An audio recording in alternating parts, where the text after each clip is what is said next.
grandes e intensas cenas de ação, diálogos profundos, minucioso cuidado com o som, personagens erráticos e cenas noturnas. Esses são os elementos basilares do cinema de Michael Mann. Graças a esses elementos, seus filmes ganharam popularidade em meados dos anos 90, mantendo-se atuais e renovadores até os dias de hoje. Imbuídos de um primoroso senso estético, Michael Mann propõe em seus filmes mais do que uma aventura policial ou investigativa. O cineasta imerge seu público em histórias marcadas pela dualidade e pelo contraste. Todo filme de Mann trabalha com o duplo como algo central, ainda que não seja objeto de apreciação explícita na narrativa. Suas obras têm o que podemos chamar de equivalência dicotômica, onde um elemento complementa algo que, via de regra, corresponde ao seu oposto. Por vezes, a própria premissa básica do filme se contrapõe ao próprio filme. Veja o caso de Profissão Ladrão. O título do filme, que aliás gosto bastante, já dá uma ideia do que se trata. É a história de um ladrão. Sério mesmo, parece piada, mas esse título faz todo o sentido narrativo. A princípio, o que define o protagonista da história é sua profissão, no caso, ladrão. Por isso gosto tanto do título, pois ele diz muito sobre esse personagem e como ele encara a sua vida. Agora, observemos a cena de abertura de Profissão Ladrão.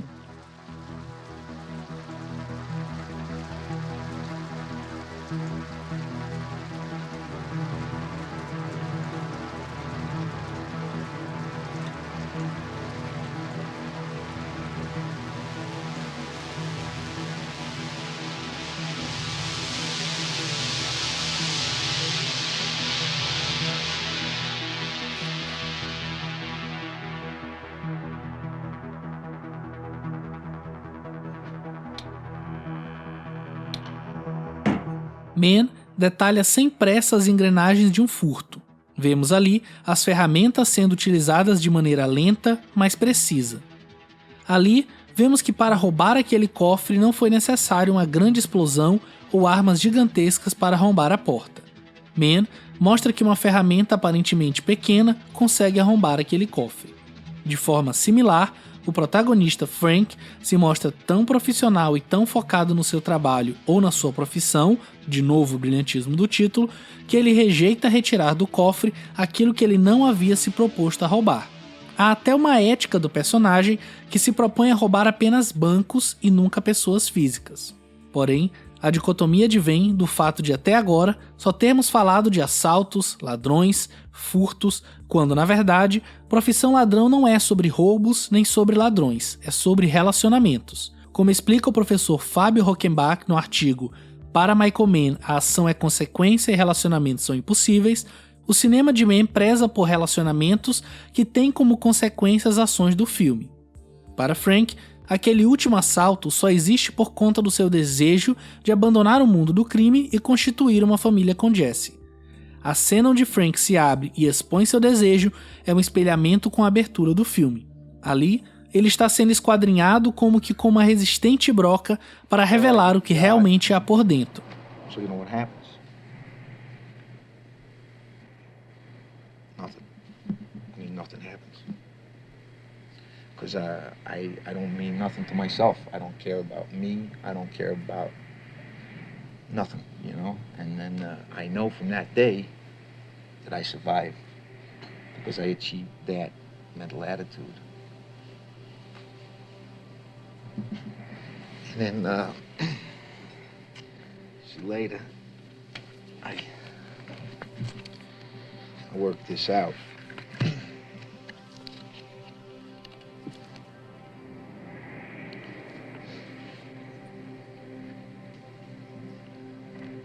In Stone Cell, I mean.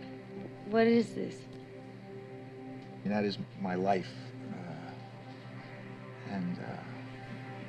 Nothing, nobody can stop me from making that happen. Em um filme de ação com o título de Profissão Ladrão, que abre com uma cena de roubo e com um protagonista que vive de roubo, a cena mais importante é uma conversa dentro de uma lanchonete. É o filme se contrapondo a ele próprio. 6 anos depois, outro filme de Michael Mann volta a tratar dessa dualidade, dessa vez Fogo contra Fogo, de 1995. De todas as obras do cineasta, essa talvez seja a que melhor utiliza o jogo do duplo, indo muito além do clichê de dois lados de uma mesma moeda e partindo para um estudo de personagens repleto de equivalências e contradições. Aqui, temos um policial e um ladrão de bancos que levam suas atividades até as últimas consequências. A utilização de dois grandes astros do calibre de Robert De Niro e Al Pacino aumenta o poder de jogo de duplos e sugere uma caçada de gato e rato. Mas quando se trata de Michael Mann, as leituras nunca devem ser tão simples assim. Em Fogo contra Fogo, o título, que é muito bom ao colocar dois elementos idênticos e um contra o outro, pode até enganar no sentido de sugerir que o filme é sobre a caçada entre esses dois personagens, quando na verdade é sobre as relações deles e as relações entre eles. O tão aguardado encontro entre os dois protagonistas demora a acontecer, e quando acontece, subverte a tendência dos filmes de ação. Mann não tem interesse em promover um encontro explosivo com lutas coreografadas ou uma perseguição de carros. O encontro se dá em uma simples cafeteria. Aliás, se a cafeteria é simples, não podemos dizer o mesmo da cena. É na decupagem da cena que Mann esquadrinha aqueles personagens e posiciona-os dentro daquela história. O cineasta coloca aquelas duas figuras dicotômicas no centro de uma cafeteria, cercados de pessoas comuns, para reforçar que não há super-vilão nem super-herói ali. Para Michael Mann, aquilo faz parte do que é uma cidade como Los Angeles. Voltando um pouco na trama, quando Neil e Edie conversam e estabelecem uma relação, temos sempre uma visão ampla de uma Los Angeles noturna. O mesmo acontece com Vincent e Hannah, que encara aquela Los Angeles que parece encarar de volta. Vincent e Neil são partes dessa cidade e, como partes dela, se sentam e encaram um ao outro ali mesmo, naquela cafeteria, em meio a todas aquelas pessoas. Aqui, retornamos ao artigo do professor Fábio, onde ele explica a dinâmica da decupagem. Aliás, eu vou deixar o próprio Fábio explicar a genialidade dessa cena, resgatando um trecho do podcast que gravamos com ele e com o pessoal do Plano Sequência. Um chiado geral na época, porque o pessoal reclamava que a gente não conseguia ver o Al Pacino e o Robert De Niro dividindo o mesmo plano. Era sempre campo contra campo, ou um ou outro, e ninguém comentou na época o fato de que isso é uma coisa brilhante, porque ele coloca cada um dos dois naquele diálogo ocupando um espaço idêntico. A decupagem é maravilhosa, porque a gente começa com a câmera na mesma distância de um de outro, e quando a câmera se aproxima mais de um, ela imediatamente vai se aproximar de outro, e depois de outro e do outro. Então a decupagem da posição dos dois é idêntica. Então você não tem um se sobressaindo ao outro, você tem uma aproximação que ao mesmo tempo que mostra que eles estão se conhecendo cada vez mais, estão se respeitando cada vez mais. E ele vai fazer uma outra coisa mais... Essa cena, assim como for a cena da lanchonete Profissão Ladrão, é essencial para entendermos o cinema de Michael Mann, que apesar de ter sim um apuro técnico em cenas de ação como o tiroteio de fogo contra fogo, que inova na crueza e na dinamicidade, sem necessidade de cortes frenéticos, tem em cenas aparentemente despretensiosas seus elementos mais poderosos. Essas cenas apresentam um ponto de virada e ditam um caminho irreversível para seus personagens. Quando Vincent e Neil se colocam frente a frente e estabelecem ali uma paridade, Mann já indica a conclusão do filme, onde essa mesma paridade tem função essencial na cena final, onde Neil é traído pela própria sombra em uma alusão a ambos serem a sombra um do outro.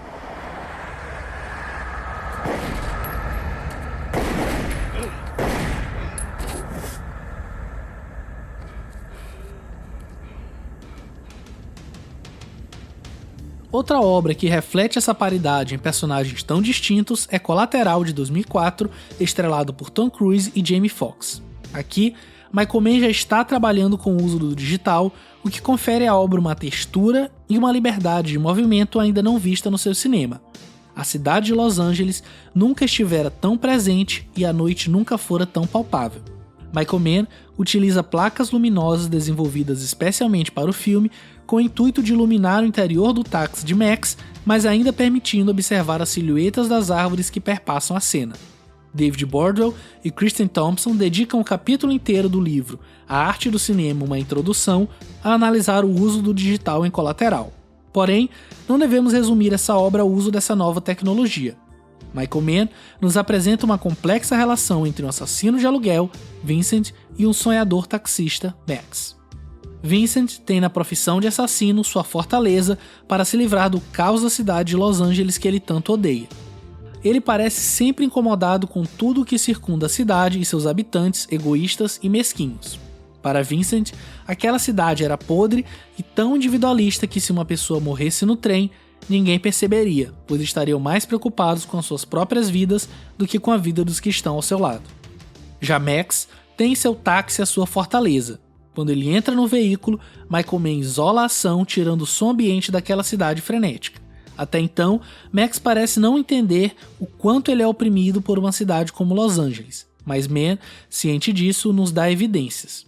Em diversos momentos, vemos Max no canto da tela enquanto a cidade toma o quadro e invade a mise-en-scène acuando o personagem.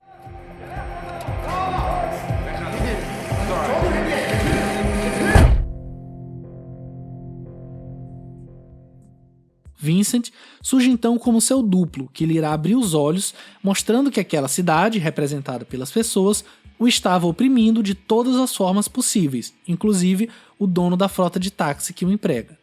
A influência de Vincent é tão grande em Max que isso acaba fazendo com que ele se torne o próprio Vincent por alguns minutos, quando este precisa falar com o poderoso chefão do crime. Nessa cena, Max não está apenas fingindo ser Vincent, ele está sendo Vincent por alguns instantes. Colateral, por vezes é criticado por possíveis conveniências do roteiro, e a cena mais lembrada é ao final, quando Max descobre que Anne, a garota com quem trocou telefones no começo do filme, era um dos alvos de Vincent. O que para alguns pode ser visto como conveniência, na verdade apenas reforça a equivalência dos personagens. Anne foi a primeira personagem a tirar Max do seu estado de inércia, antes mesmo de Vincent entrar no táxi. Aquele personagem desestrutura Max, assim como Edie faz com Neil em Fogo contra Fogo e Jesse faz com Frank em Profissão Ladrão.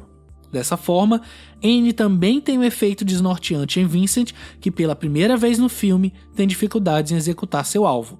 Max fica tão abalado com a relação que estabelece com Max que perde a precisão de outrora e acaba abatido, morrendo, conforme havia pronunciado no início do filme, sozinho em um metrô.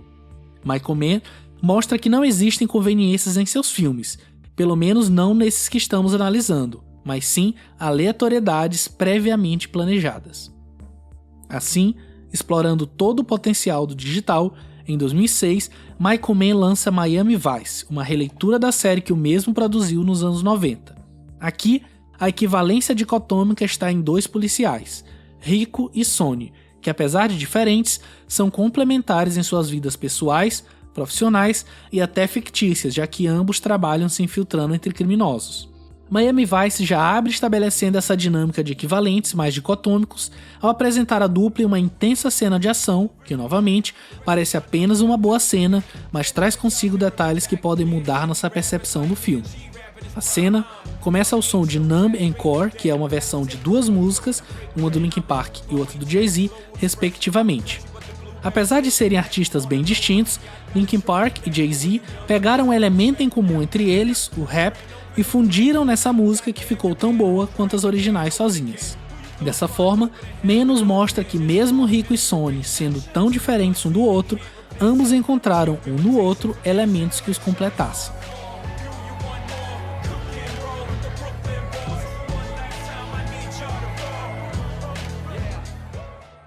Rico, interpretado por Jamie Foxx, é um policial mais burocrático, que teme ser descoberto e o efeito que isso possa causar na sua companheira Trudy.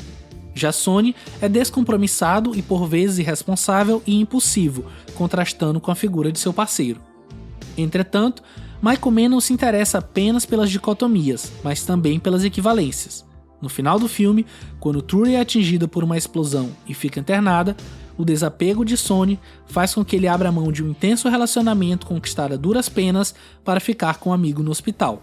A relação de ambos se sobrepõe a quaisquer diferença entre eles.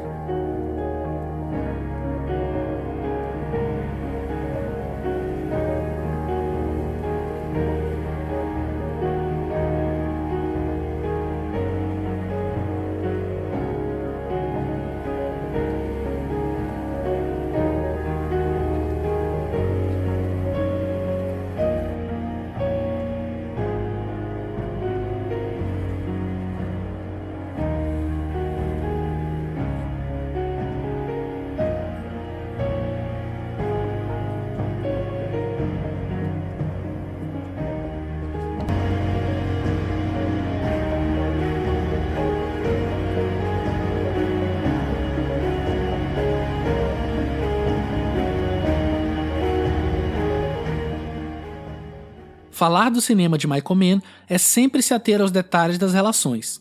Mesmo as obras não citadas neste episódio, como Caçador de Assassino, Os Últimos dos Moicanos, O Informante e outros, são filmes que apresentam uma série de elementos narrativos e visuais que colocam Michael Mann no panteão dos grandes cineastas do cinema contemporâneo. Não existiria Paul Greengrass com aquelas empolgantes cenas de ação sem a influência de Mann. Tampouco existiria Christopher Nolan e aquela belíssima cena de abertura em Cavaleiro das Trevas sem a influência de Profissão Ladrão, Fogo contra Fogo, Colateral e outras tantas obras de Mann, como mostra esse belo vídeo produzido pelo pessoal do Glass Distortion. O link estará na descrição do episódio. Caso desejem se aprofundar ainda mais nas obras de Michael Mann, confira a edição 29 do podcast Plano Sequência, onde discutimos esses e outros detalhes das obras do cineasta. Também deixarei o link para o episódio na descrição. Não deixem de conferir. Esse episódio fica por aqui e nos vemos no próximo.